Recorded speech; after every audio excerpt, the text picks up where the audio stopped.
Hello and welcome to another edition of the Gem City Gridiron Roundup podcast. As always, I am your host, Dalton Van Pelscotch on the sidelines. The champ for now.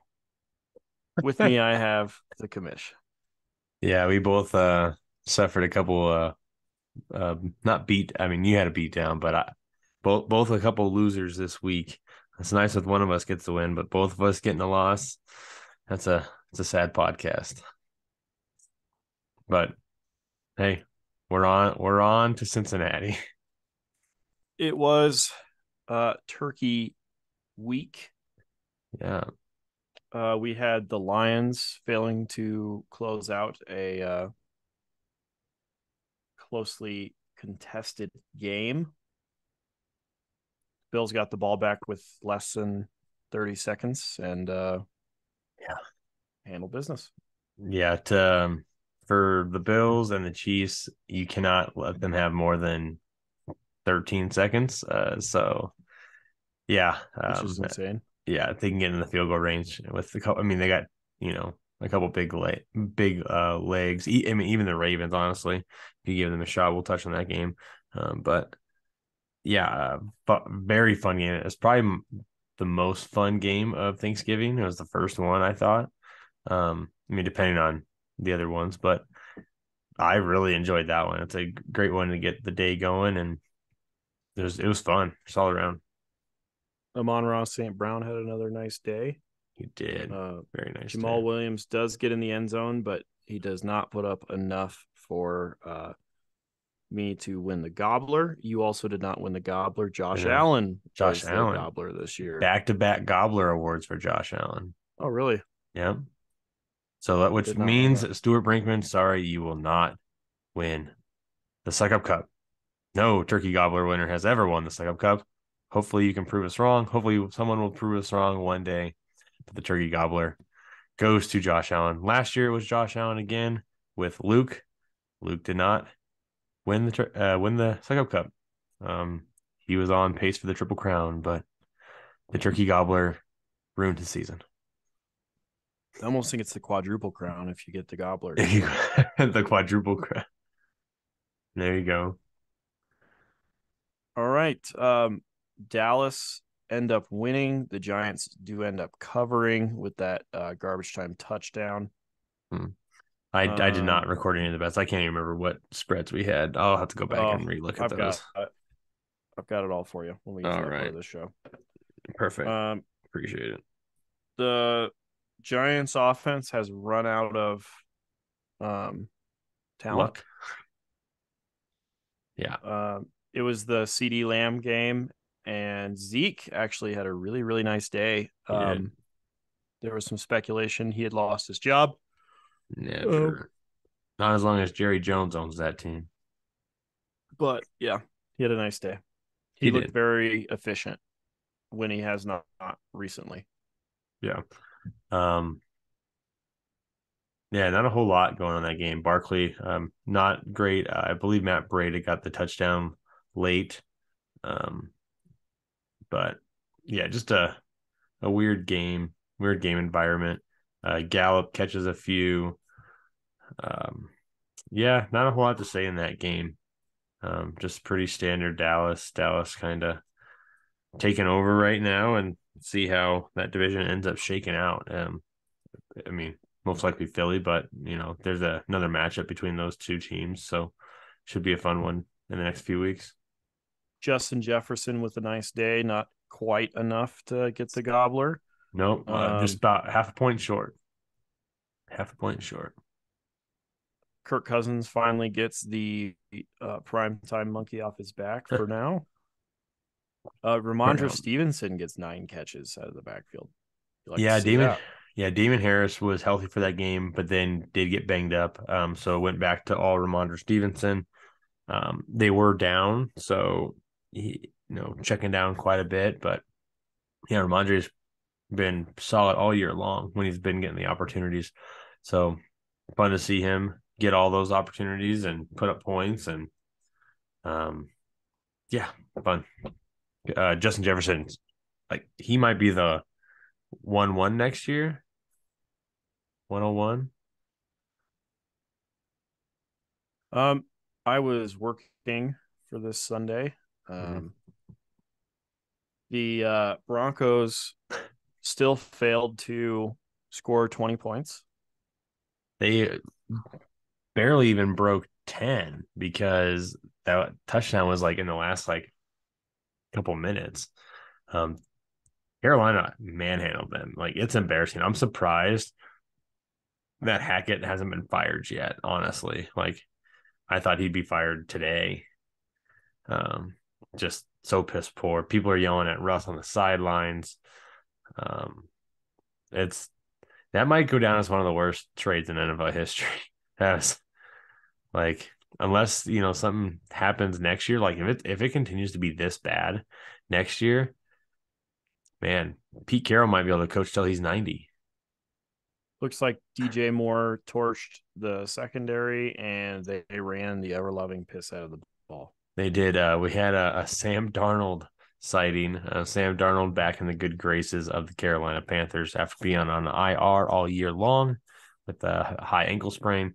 So he's back. DJ Moore getting opportunities. Yeah, they ran the piss out of it with Donta Foreman and Chuba, and they just it, it's so it's embarrassing. I mean, but as a lifelong Denver Bronco hater, it's so juicy. It's something to eat up every single week. And all these guys that love the Broncos and we're gonna be the best. We got Russell Wilson. Man, you guys suck. Like it's great. Chris Godwin with a big day, but the big story is the Browns unleashed Nick Chubb, and he carries them to victory. If you think they were unleashed him last week, wait till they get the Houston Texans this week. They they might give him 40 carries. Maybe. Yeah, but yeah, Amari Cooper with another big day, 12 targets, 7 catches, 94 yards. Yeah, I saw a stat that the Cowboys gave up Amari Cooper for the projected 144th pick in the draft, whereas the Bears traded for Claypool, and is projected to be like the 38th pick. But I mean, Cowboys, it was more of a salary dump than anything. But still, like, it's just weird how the NFL works and salaries and trades. But Amari Cooper, great for them, and Deshaun Watson will be back this week. So it'll be interesting to see how I mean, it's like a year and a half since he's actually played. So interesting to see how his chemistry with Mark Cooper, Donovan Peoples-Jones, Nick Chubb, Kareem Hunt, and Njoku, all these guys, like what it's going to look like over the next few weeks because they're out of it. So I wonder what they're going to do. And he's only been practicing for 3 weeks, so he hasn't had the connection with Amari Cooper all year like Jacoby Brissett has. Obviously, they're going to play Deshaun Watson because they paid him and gave up astronomical picks for him. So it'd be fun to see. Again, the NFL schedules perfectly, and he's back for his first game at Houston. If not for Tampa's division, they would also be out of it. Yeah, there's always that one division. Every year, there's always one division that just kind of is just terrible, and one team gets in, and they get that home game, so anything's possible. When the Saints made it a few years ago with the losing record, and then Seattle did that one year, and that was the Beastquake year. Yeah, but that's what you get when you win a crappy division. But Tampa will pull it out. The Chargers finally win a 7-point game, going for 2. They got it done. Good for you, Justin Herbert. Yeah, that was big game from. I mean, Eckler gets the second touchdown. They go for 2. And then DeAndre Carter, big game for him. Keenan Allen starting to get a lot more usage while Mike Williams still out after re-aggravating the ankle from last week. On the what was it? Oh, the Cardinal side. This is the first game that we had DeAndre Hopkins and Hollywood Brown. So we'll see how that kind of continues to grow. I believe Hollywood Brown out-targeted Hopkins in this game, but he did play about 80% of snaps in the slot after no Rondale Moore, no Greg Dortch. So we'll see how that progresses over the next few weeks, with Rondell Moore or Greg Dortch back, Hollywood Brown moving back to the outside. And then Kyler getting it done with his legs. But just classic Arizona fashion and just letting it slip away. An electric fourth quarter down in Jacksonville. The Jaguars have a random victory against the Ravens. Doesn't matter in the grand scheme of things for the Ravens' playoff hopes, I don't think. No, did you see the Jacksonville mascot? Oh yeah, he was in a bikini. He was in an American Bottom. Speedo. Oh, Yeah, so American Speedo with just hilarious. the head on. Just the head of so funny. If you haven't seen that, go check it out. It's definitely a good laugh. Yeah, but Trevor Lawrence gets it done in the fourth quarter. Big comeback, marches down the field, and scores game-winning touchdown to Marvin Jones, and then the game-winning 2-point conversion to Zay Jones. Travis Etienne does go out with a foot injury early in the game. He was cleared to return, but they did want to play it safe. He is apparently all good to go for this week's game against Detroit. So he should be good. So you can roll him out, whatever league you have him in. But JaMychal Hasty got pretty much all the touches. They did pick up Darrell Henderson. They claimed him off waivers last week after he was cut by the Rams. So what we've seen, mid-season changes, like there's not a whole lot of like usage because they're still learning the playbook and all that. I mean, we've seen it across multiple teams, just, getting a new person in the system and learning, and it just takes a lot longer. But expect him to be Travis Etienne back to a full go, at least I believe. It was the Bryce Perkins show in Arrowhead. I'm assuming this was an absolutely horrendous game to watch. Yeah, they didn't show a whole bunch on Red Zone. They only showed the Red Zone, obviously, when the Chiefs were scoring, but it was not a pretty game. Pretty decent game from the running backs. Cam Akers and Kyren Williams both had decent amounts of usage, just trying to run the ball. I saw everyone thought Tyler Higbee was going to be, the beneficiary of everything. Allen Robinson's now out for the rest of the year after he stress fractured his foot.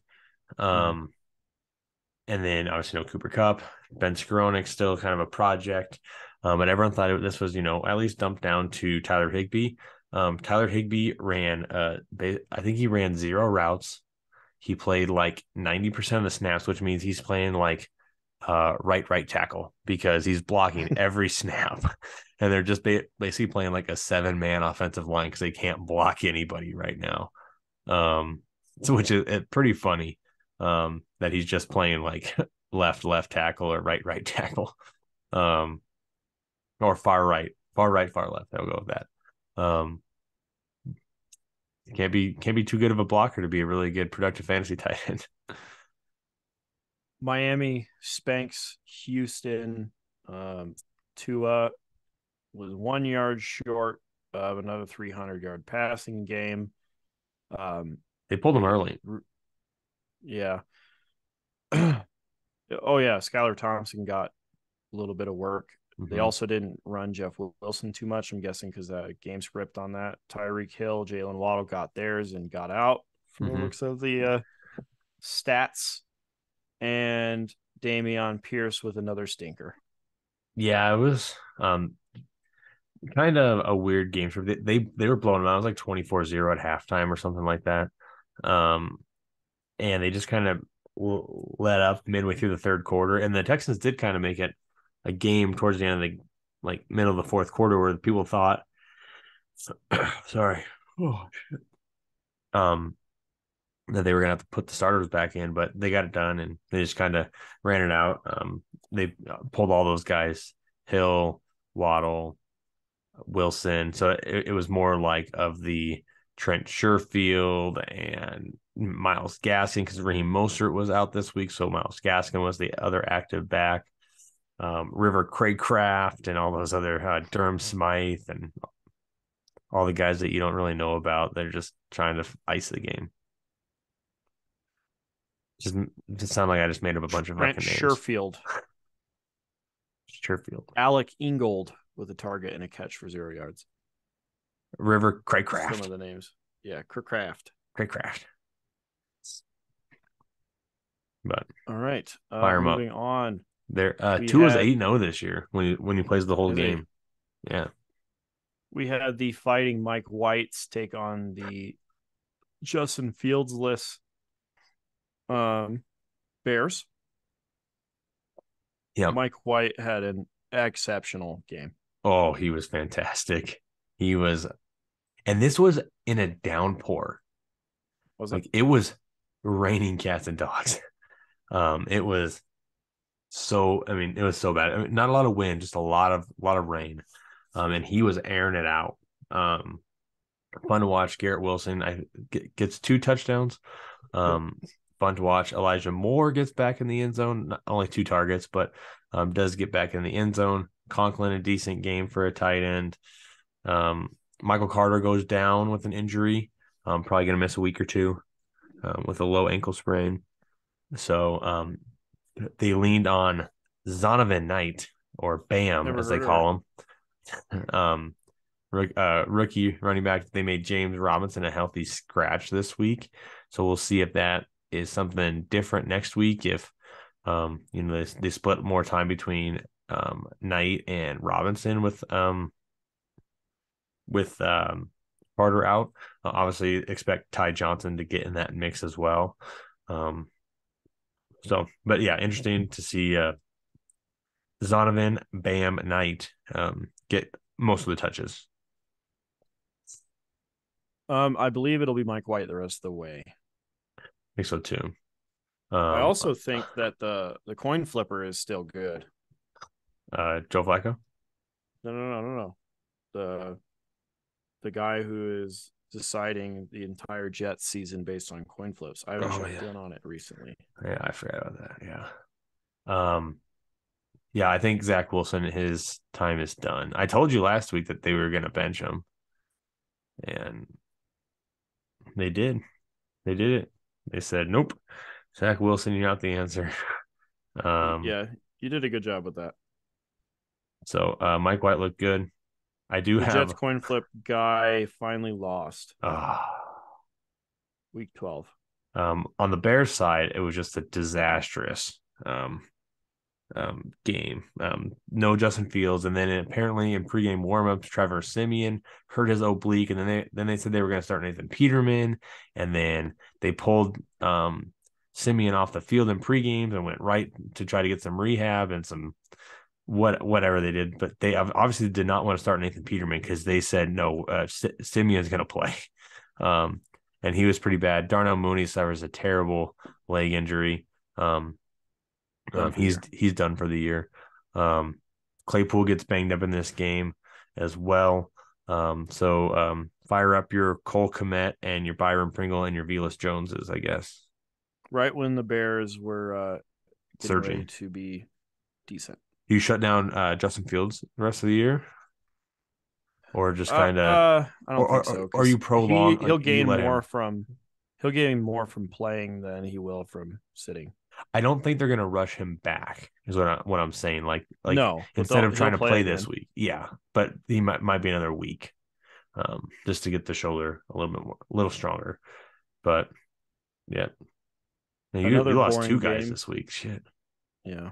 Another boring game from the look of it. The Bengals beat the Titans in a low-scoring affair. That's just how you draw it up. It was a Samaje Perine game. Joe Mixon must have been scratched, I'm guessing. Yeah, he's in concussion protocol still. Long reception by Derrick Henry. Yeah, he actually fumbled it at the 5-yard line, got punched out. Treylon Burks falls on it in the end zone. So Treylon Burks gets the actual touchdown.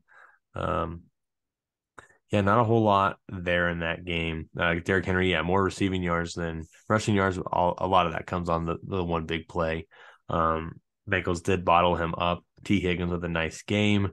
Yeah, again, Perine fine. Expect Jamar Chase to be back next week is what they're saying. So we'll see how that goes. I don't know if I trust them, but they said Joe Mixon and Chase should be back next week. walk-off touchdown run by Josh Jacobs, who has an absolute Nasty. monster of a fantasy day.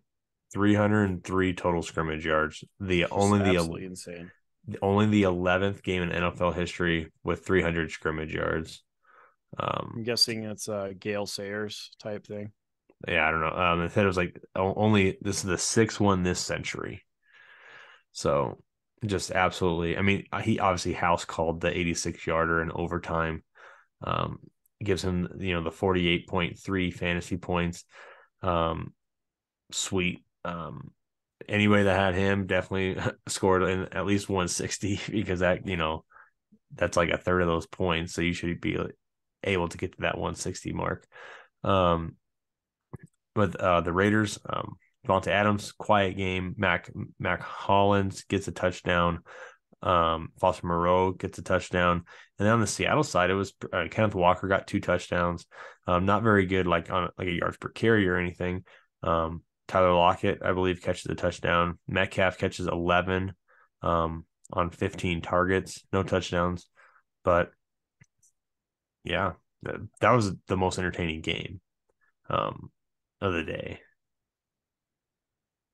San Francisco did bad things to the Saints offense. Yeah, they did. And they did not have to try that hard on offense either. They just they only scored like 13 points, so they didn't have to do a whole lot either. It looked like everybody just kind of relaxed for this one. Yeah. Yep, kind of relaxed. Not a whole lot of big games. McCaffrey gets a little knee discomfort, as they're calling it. Nothing crazy. Elijah Mitchell with the MCL injury. Yeah, he's done for the regular season. So he might be back for the actual NFL playoffs. They cannot put him on IR again. If they want to bring him back for the playoffs, they cannot put him on IR because if you go on IR for the second time, you're done. So he already spent, that 6 weeks on IR previously. So they'll probably just hold him on the active roster, which is tough to do, but yeah. Atlanta finally doesn't cover against the Commanders. Brian Robinson with the nice day. Big day, yeah. Big day. It's like his big hat. Oh, yeah, I saw that. I didn't know what it was about, but I saw it. Yeah. If you haven't checked it out, go check out Brian Robinson's big hat. Yeah, Washington is kind of finding their groove a little bit. They're kind of like that, like fake competitive. Obviously, they're gonna get knocked around by the likes of the Cowboys and the Giants and the Eagles. So don't expect a whole lot. Heineke definitely didn't play great in this game. Obviously, he's still their starter until things go awry, where they might go back to Wentz. Terry McLaurin, I think he had like a 40% target share. So he's going to pop off one of these games and just absolutely wreck 1 week if he's getting 40%. I mean, Curtis Samuel had no targets. Like, he just sucked at all the targets. Zacchaeus finally with the nice day. Finally with a nice day. God, 14.1. I think that's his career high. I don't want to talk about the Falcons anymore. Okay. I'm just still depressed about Kyle Pitts. Well, I saw one thing. It's like, hey, Kyle Pitts is giving you the exact amount of points he was before he got hurt. Like, 0. Oh man, gosh. I saw one thing is like, dropping Kyle Pitts in redraft is probably one of the top 5 feelings this year. That feels amazing. You can finally drop him. He was untradeable, but you couldn't drop him.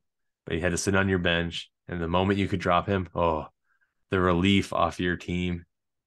I felt it. It was great. Felt it. And we'll talk ourselves into him again next year. The Eagles continue their hot streak now, moving on to 10-1. We got some more Jordan Love in this game, and we had the AJ Dillon game. Yeah, Aaron Rodgers gets knocked out, rib injury. Jordan Love comes in, proceeds to throw a bomb to Christian Watson. Now that's 6 touchdowns in 3 games. So fire up your Christian Watson shares everywhere. Don't be At afraid. least Don't until he be slows afraid. down. Who cares? Like you're banking at this point. Like that's insane production. Um, they say, well, he can't keep it up, man. It's 3 games in a row. Um, I bet you luck wise, like his expected yards and expected touchdowns, I bet you he is way over that. oh yeah, but for the season, I bet he's about average because he's dropped a couple big touchdowns too. Yes, Like, that's true. As he was learning how to, mhm, be a receiver in the NFL. yeah. But yeah, that game, I did not watch a down of Sunday Night Football. I thought it was going to be an absolute trash game. Turns out it was a fun game to watch. So definitely we'll go back, check out those highlights. I just thought it was going to be an ass kicking the entire way around. Miles Sanders with the big game, 20 plus carries, 100 plus yards, 2 touchdowns. Gets a nice 30-point game in there for him. Jalen Hurts, first player ever to have 125 passing yards and 125 rushing yards in one half of football. That was a fun little nugget there. But he ends up with Cool. about 150 yards on the ground. Kenneth Gainwell sneaks in there. Quez Watkins gets in there. AJ Brown has a fumbling problem right now, which sucks. Mike Tomlin and the Steelers win a game that they typically do, knocking down the Colts, who are led by Jeff Sunday. Steelers always play well in prime time. Like that's just one thing that they do. It's like the opposite of Kirk Cousins. No matter who's the quarterback, they're gonna play well on prime time. Um, they get it done. Najee Harris gets in for a touchdown, does leave the game with a oblique injury or something. They didn't really specify too much. So Benny Snell gets in there late in the game with the game-winning touchdown. Jonathan Taylor and Michael Pittman both get in the end zone. But yeah, it was kind of the Steelers all the way around. It wasn't like I didn't watch this game. I thought it was going to be a gross game on both sides. I thought it was going to be a little closer. I thought it'd be more like 17-10 or 17-14. It wasn't that far off from that. No, but yeah, pretty slow paced game. And I had no interest in watching that. So All go right. Steelers.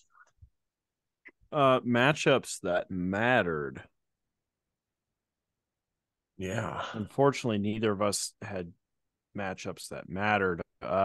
Heath moves up all the way up to fifth with Yeah. his win, moving to 7-5, 2 games above 500, knocked me down to eighth place. My team did not show up. Yeah, big win for him. He gets the Josh Jacobs monster game, Jalen Hurts monster game, plays Isaiah McKenzie on Thursday. Yeah, Fantastic that was day stupid. for you. Yeah. You don't play Zeke Elliott, which is surprising. The matchups were really juicy for my other two running backs, and Zeke had been kind of cold. So, but either way, tough. it didn't matter in the grand scheme No, of it things. didn't matter in the grand scheme of things. I take a digger on the week, losing to Drew 116-100. I thought I had this in the bag. After Thursday night, I was not worried whatsoever. He scored 35 points with 5 players on Thursday. I was like, this is easy. This is going to be an easy week. Um, and then he proceeds not to have, a fantastic day. Tua gets pulled early. Henry, Chubb, and Walker, all decent games.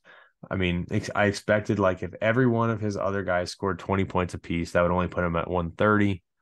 I had everybody to go. I wasn't worried about it. And then the games hit, and McCaffrey gets banged up. ETN gets banged up. Kirk, a dud game. Kelsey, pretty slow for him. When I got nothing from Curtis Samuel and DPJ, I was like, uh-oh, this ain't going to be good. And then it proceeds, Christian Watson, Isaiah Pacheco, 2 big games on my bench. I play Watson over either Samuel or Jones, and I win this game easily. So that's a bummer. It was a decision point. I did think Watson was going to slow down a little bit going against Philly, but it didn't matter.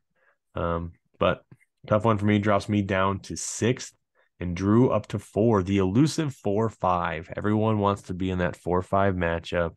That's where the majority of champions have come, is from the 4-5 matchup in the playoffs.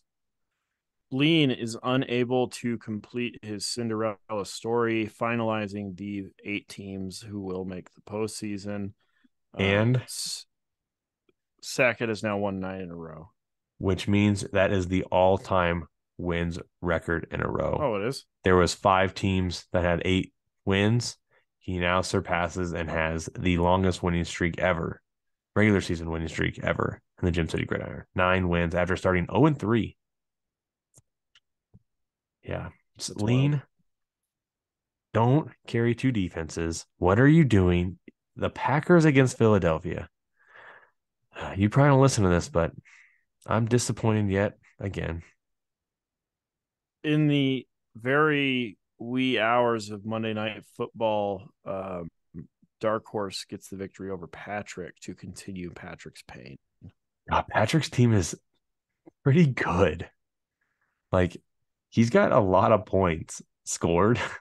He's got the highest point. He's got like 1,700 against, and he's like probably average in scoring. He's like top 5, but he's just been taking brutal beatings. I mean, you get a monster game from Stevenson and Higgins and Sanders, but you can't touch anything because Lamar Jackson, James Conner, Jonathan Taylor, Chris Godwin, DK Metcalf, Justin Tucker all go off. Like, just a tough break. It's going to be a fun toilet bowl. I mean, the teams are pretty much playing against each other for the next 5 weeks. So that'll be fun to see how that shakes out. Will we have a 2-time? There's a chance for two-time toilet seaters with Lean and Blaster. So yeah, hopefully they both play in the actual last week. That would be fun. Brinkman gets back on track, knocking off Blaster. Blaster didn't break 100 points, but neither did I. So there's that. I barely did. Oh man. But Blaster's having a hard time. Just rough. Luke also gets back on track against Cole. Luke very much needed that victory. He did. That breaks his 4-game losing streak. He was on pace to lose. Najee gets that touchdown in the first half, and then goes out and solidifies it for Luke to get that win. Cole texted me. He's like, what the heck happened to Najee? I'm like, oh well, the Steelers suck. He's like, that's probably the biggest first round bust of the season. Najee Harris. I already canceled out of my thing. Would you be willing to give a quick preview while I load it back up? Yeah, quick preview. Next week, as the seeds are just going to get shuffled now. We have a couple bowl games here. We got the Lumberjack Bowl. Yeah, we got the Lumberjack Bowl. Between you guys, should be pretty fun. Nobody has anybody on buys. I believe it's the Cardinals, and I'm not sure who else is on. Cardinals and the Lincoln. Yeah, 2 teams on bye. But yeah, a couple people with some injuries. Mooney and Carter. He's lost Allen Robinson, so we'll see how that works out. We have the beer in your eye game, which I get to play Blaster. We'll see what kind of lineup he can trot out there. He's got to give that big pep talk to his team. Try to finish strong. Then we got a fun one. This one's always a fun one. Heath and Sackett. Their matchups come down pretty close all the time.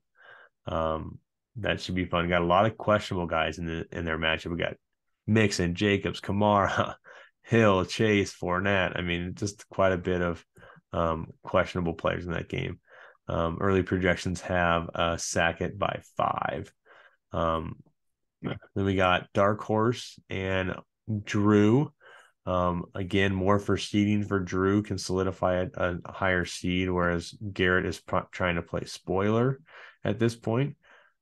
Early projections have Garrett. Then we have same thing with Patrick trying to play spoiler against Brinkman. Brinkman trying to wrap up that the number one seed in the Tomato division. He's got a 2-game lead with 2 to go. So Brinkman is close to magic number, probably 1 to get him that division title. And then we have, again, more seeding, Cole and Lean. Early projections have Lean in the lead on this one. But it does have, I want to see the tomato division if it's wrapped up. Nope. Sackett's magic number is also 1. He has a 1-game lead on Luke with 2 to go. So good chance Sackett wins. He can wrap that up, get to 10 wins in a row. It'd be pretty sweet. It does not look like Sackett, he's on pace for Triple Crown right now. Best record, most points by 60. So he's on pace. On pace. All right. And we'll move on to the final portion of the show. Last week, neither of us got the extra points for the Gobbler, and neither of us got the extra points for the lock of the week. So once again, if you would have just parlayed our locks together. What were our locks again? Sorting them. You had Tampa -3.5, and I had the Falcons +4. Oh my gosh. If you're listening out there, parlay our lock of the locks week. of the week. The opposite. Yeah. You got the win on the Lions covering the 10 points. I got the win on the Giants covering the 9.5, and you got the win on the Vikings covering the 3. Yes. And I get the first point of the under overs since the Eagles are over their 9 wins now. Yes. What would you like to do for your lock? Have you taken a look yet? I am going first look right now.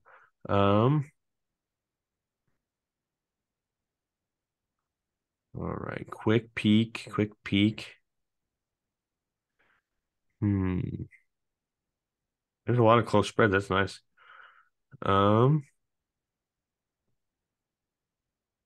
Give me. Here it is. Give me. I like this one a lot. I'm gonna go actually smaller spread.